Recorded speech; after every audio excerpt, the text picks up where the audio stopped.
मंजीत जी, आपको क्या लग रहा है इस बार केंद्र में किसकी सरकार बनने जा रही है? जी मोदी की बनेगी। वो तो जैसे उन्होंने काम किए हैं देश के लिए, जो सेना के लिए, तो इसके हम तो ये बोल रहे हैं कि मोदी सरकार ही आनी चाहिए। क्योंकि अब विपक्ष में जो राहुल गांधी है, वो उस उनके बिल्कुल आसपास में भी नहीं है।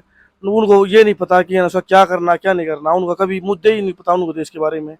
तो मोदी सरकार ये है कि उन्होंने हर चीज़ में बढ़ चढ़ के काम किया है, और साथ ही साथ में वो ऐसा कर रहे हैं कि जैसे अब 400 पार सीट आ गई, आने के बाद में उसका जो भी बदलाव करेंगे, उन्होंने पहले ही बोल दिया कि अब जो तीसरी बार जो बनेगी सरकार, उसके बाद मैं ऐसे ऐसे फैसले लूंगा जो देश हित के लिए होंगे। तो इसके लिए हम तो यही चाहते हैं कि जितने भी नौजवान साथी हैं या बुजुर्ग हैं, वो उसका जो पढ़े लिखे हैं सभी के सभी मोदी का साथ दें, और मोदी को ज़्यादा से ज़्यादा वोट दें, और है ना उसका हमारे प्राइम मिनिस्टर को कि हाथ मजबूत करें।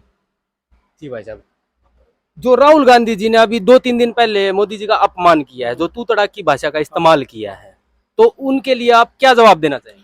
देखो, जिसके अंदर जितनी काबिलियत होगी वो उसी के अकॉर्डिंग बोलेगा। इस मोदी जी ने का काम किया है देश के लिए, और उसका आप देख रहे हो, सेना के प्रति देख रहे हो। अब 2-3 दिन पहले ये को उसका जैकेट लॉन्च की है, वो शायद 9 kg के आसपास की थी, बुलेट प्रूफ। उसकी टेस्टिंग भी हुई है यहाँ पे पंजाब साइड में हुई थी, तो उसमें दिखा रखा था कि उसका 9 गोली टेस्टिंग की थी, उसमें लगेगा तो उसमें कोई फर्क नहीं आएगा। मोदी जी ने सेना के लिए भी, आम जनता के लिए भी, हर एक के लिए मतलब ऐसे ऐसे रास्ते खोले हैं। और अब ये देख लो, आप कश्मीर के अंदर पहले था हमारा आम आदमी वहाँ पे जा नहीं पाता था, अभी है ना उसका बिना किसी दिक्कत के आराम से घूम रहा है। हमारे फौजी भाइयों को इतनी वो दे रखी है कि वो उसका बगैर किसी चीज़ के वो अपनी अपनी ड्यूटी अच्छे से कर रहे हैं। पहले क्या था कि पत्थर मारते थे, वो होता था। अब पत्थर मारना दूर की बात है उनका, अब ये अच्छे से वहाँ पे नौकरी ड्यूटी भी कर रहे हैं अपने। और वही इसका आप हरियाणा के अंदर देख लीजिए, पहले क्या था, और सरकार थी जब, जो भी गवर्नमेंट जॉब लगता था पहले, जैसे इसका पैसे और पर्ची, ये दो चलते थे। या तो किसी नेता के आगे पीछे घूम लो जब नौकरी मिलती थी। अब गवर्नमेंट बीजेपी सरकार ने ये किया है, गरीब का बच्चा है या अमीर का बच्चा है, जिसके अंदर काबिलियत होगी पढ़ने लिखने की, वही नौकरी लगेगा, उसके अलावा कोई नहीं लगेगा। और इस चीज़ से मैं पूरी तरह से सहमत हूँ। अगर मेरे अंदर या किसी और के अंदर काबिलियत है पढ़ने लिखने की, तो उसको नौकरी मिल जाएगी। अगर काबिलियत नहीं है तो अपना कोई काम देख लो अपना। अगर हर किसी को तो नौकरी मिल नहीं सकती, क्योंकि हर किसी को नौकरी दे ये जगह भी तो नहीं चाहिए ना उसके अकॉर्डिंग में, क्योंकि हमारे देश की जनसंख्या इतनी है कि हर किसी को नौकरी देना मुमकिन नहीं है। जो ईडी की कार्रवाई हो रही है हाँ हाँ भ्रष्टाचारियों पर, जैसे केजरीवाल जी को अंदर डाला गया है, हाँ। तो उसको आप कैसे देख रहे हैं? वो ठीक गलत? ये बिल्कुल ठीक है। ये बताइए, जो भ्रष्टाचार करेगा वो तो अंदर जाएगा ही। अगर है उसका पहले इसने केजरीवाल ने ये बोला था स्टार्टिंग में कि मैं कुछ भी नहीं लूंगा, जो भी सरकार गवर्नमेंट की जो फैसिलिटी कुछ भी नहीं लूंगा, मैं अपनी इसी गाड़ी में घूमूंगा, वैगनर गाड़ी में, और अपने घर में। अब उसने अपने घर के अंदर जो उसका डेकोरेशन था, उसी के अंदर कम से कम 10 से 15 लाख के आसपास, करोड़ के आसपास में जो उसने डेकोरेशन किया वो था। और अलग अलग डेली, अब जो सबसे पहले इलेक्शन लड़ा था उसके अंदर उसने आम आदमी को सीट दी थी। अब पिछले इलेक्शन में उसने जो भी सीट देख लो आप, कोई भी सीट आम आदमी को नहीं दी है। सारे कोई न कोई किसी चीज़ से कोई किसी चीज़ से जो उभरते हुए हैं उनको सीट दी उन्होंने। तो आप कितनी सीटें इस बार केंद्र में आते हुए देख रहे हैं? जैसे मोदी जी ने और बीजेपी ने अब की नारा दिया है, अब की बार 400 पार होता हुआ दिखाई दे रहा है। मुझे बिल्कुल लग रहा है 400 पार मोदी सरकार बिल्कुल जाएगी, क्योंकि इनके नेतृत्व में, जो भी मोदी जी के नेतृत्व में है, सभी के हाथ मोदी जी ने मजबूत किए हैं। और सभी, और हमारा भी फर्ज बनता है कि उस 400 पार करने में हम अपना पूरा सहयोग दें। क्योंकि राहुल गांधी है, राहुल गांधी का तो ये जो इंडिया की जो उन्होंने बना रखी पार्टी, इसमें तो उनको यही नहीं पता कि हमारा नेता बनने कौन वाला है। इनमें लड़ाई झगड़ा इतना चल रहा है, कभी कुछ मुद्दा, कभी कुछ मुद्दा, कभी कुछ मुद्दा, इनके पास कोई मुद्दा है ही नहीं इसका मोदी जी के सामने खड़ा होने का। तो इसलिए मोदी जी एक ऐसी शख्स है इस टाइम पे जो भारत को आगे ले जा सकते हैं। पहले का टाइम था मनमोहन सिंह के टाइम पे, कहीं पे भी किसी भी देश में कहीं कंट्री में जाते थे तो वो एक कोने में खड़े रहते थे, ना तो उनकी कोई बात सुनता ना कोई कुछ होता। अब मोदी जी ने इतनी पावरफुल शक्ति बनाई है कि अनुष्का जहाँ पे मोदी जी जाते हैं, कहीं किसी भी कंट्री में जाते हैं, वहाँ पे इनका अच्छे स्वागत होता है और इनकी बात बोली जाती है। अब 1-2 दिन पहले ही अखबार में आई हुई थी, अमेरिका में जैसे अगर किसी ने मजबूत बनाना है तो मोदी की तरह कोई अच्छा नेता आएगा, वही इसको आगे बढ़ा सकता है। तो मोदी जी का एग्जाम्पल ये मान लीजिए आप, वर्ल्ड लेवल पे लिया जा रहा है। तो मोदी जी में कुछ बात है, कुछ खासियत है, तभी तो इस लेवल पे लिया जा रहा है। मोदी जी में कुछ करने की वो क्षमता है। जी भाई साहब, जो राम मंदिर के निमंत्रण को कांग्रेस पार्टी ने और इंडिया गठबंधन ने ठुकराया, तो उसके लिए आप क्या कहना चाहेंगे? ये मान लीजिए, मैं इसका एक एग्जाम्पल देना चाहता हूँ आपको। जैसे अनुष्का महाभारत के टाइम पे था, उस टाइम पे ये मान लीजिए जो इसका राक्षस प्रजाति मान लीजिए, कुछ भी मान लीजिए, वे क्या करते थे कि कुछ किसी भी शुभ कार्य में उनको बुलाते थे, वो हमेशा पीछे हटते थे। राम मंदिर ये मान लीजिए ना तो किसी पार्टी का है ना किसी का है, ये मतलब ये मान लीजिए एक हिंदू धर्म की एक है ना उसका, हिंदू धर्म के लिए एक ये मान लो बहुत बहुत बड़ी श्रद्धा की चीज है।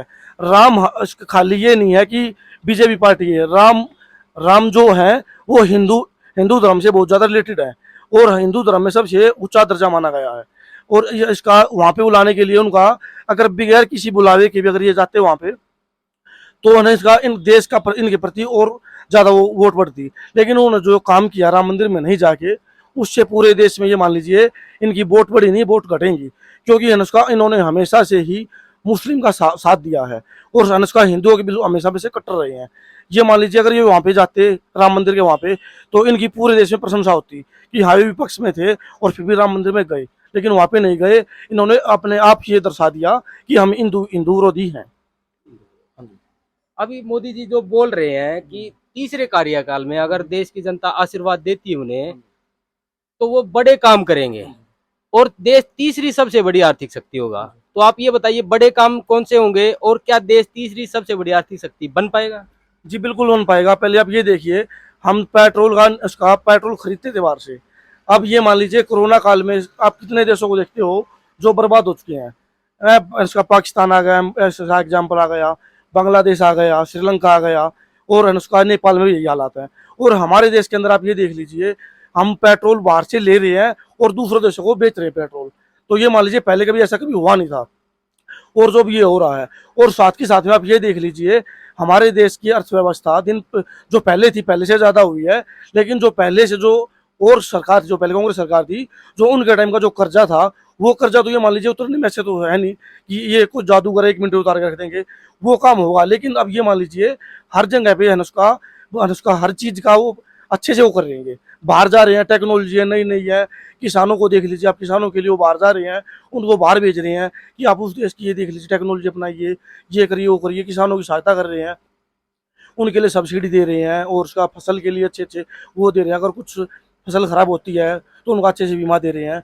तो मतलब ये मान लीजिए अब आगे आगे ये भी सुनने को आया था कि ना उसका बीजेपी सरकार ये भी करने की तैयारी में है, जो 60 साल से प्लस होगा, किसान हो या फिर कोई भी हो, मतलब नॉर्मल आदमी जो गवर्नमेंट एम्प्लॉय नहीं है, उसके लिए मेडिकल फैसिलिटी स्टार्ट करने जा रहे हैं, जिसमें अगर कोई भी उसको बीमारी होगी तो वो जाके अस्पताल में जाके अपना बीमारी उसका इलाज करवा सकता है। एक आयुष्मान भारत जैसे स्टार्ट किया था, उसके अंदर भी आपको फैसिलिटी हमें बहुत ज़्यादा मिल रही है। जैसे कोई भी अगर कोई बीमार हो, फैमिली में कोई भी हो, तो उसके थ्रू जाके आप वो एडमिट हो सकता है। और पहले जो बीपीएल का जो एक मुद्दा था, पहले क्या था कांग्रेस सरकार में, बीपीएल कार्ड खाली उनका बनता था या तो इसका ये मान लीजिए जो गाँव में शहर में जो बड़े जिसका रुतबा होता था ना, जो पैसे वाली पार्टी है, जिसका मतलब ये मान लो हर एक चीज़ की फैसिलिटी है, उनके होते थे। अब इस टाइम पे क्या किया है इन्होंने, जैसे जो फैमिली आईडी बनाई है, उस जो आधार कार्ड लिंक किया है, उससे क्या हो गया कि जिसकी भी 1,80,000 से नीचे जो इनकम है उसके अकॉर्डिंग में लिंक कर दिया। अब जो गरीब आदमी है खाली वही उसके अंतर्गत रहेगा, जो अमीर आदमी उसका ऑटोमेटिक कट जाएगा और उसके साथ में ये फैसिलिटी मिलेगी। जो गरीब आदमी है उसको जैसे उसका ये कानस का ये फैमिली इसका ये राशन कार्ड के थ्रू जो सामान मिलता है, चावल हो गई, गेहूँ हो गई, तेल हो गया, ये मिलेगा जिससे उसको वो खाने में सक्षम हो जाएगा। और मैं एक बात और कहना चाहता हूँ मोदी जी से कि देश में और करे या नहीं करे, एक बिजली, एक पानी और ये फ्री किसी को नहीं चाहिए। आप ये फ्री मत करो बिल्कुल। एक पढ़ाई करो, एक स्वास्थ्य करो और उसका क्या नाम है एक एजुकेशन करो। ये 3 चीज़ों पे ध्यान दो आप, मतलब ये इस चीज़ों के साथ ध्यान दोगे, अगर कोई भी आदमी पढ़े लिखेगा तो अपने आप वो इस काबिल हो जाता है जो दो टाइम का खाना अपने कमाई खा ले। और अगर आदमी स्वस्थ होगा तो वो भी हो जाएगा। आदमी के स्वास्थ्य पे ध्यान दो। और एक जो प्राइवेट हॉस्पिटल है इसमें ऐसा काम करो कि जैसे मुंह मांगे अपनी रकम नहीं मांग सकते। स्कूल है, गवर्नमेंट स्कूल में कितने बच्चे एक टाइम पे पढ़ पाएंगे? जनसंख्या को देखते हुए गवर्नमेंट स्कूल हर बच्चे को नहीं रख सकता।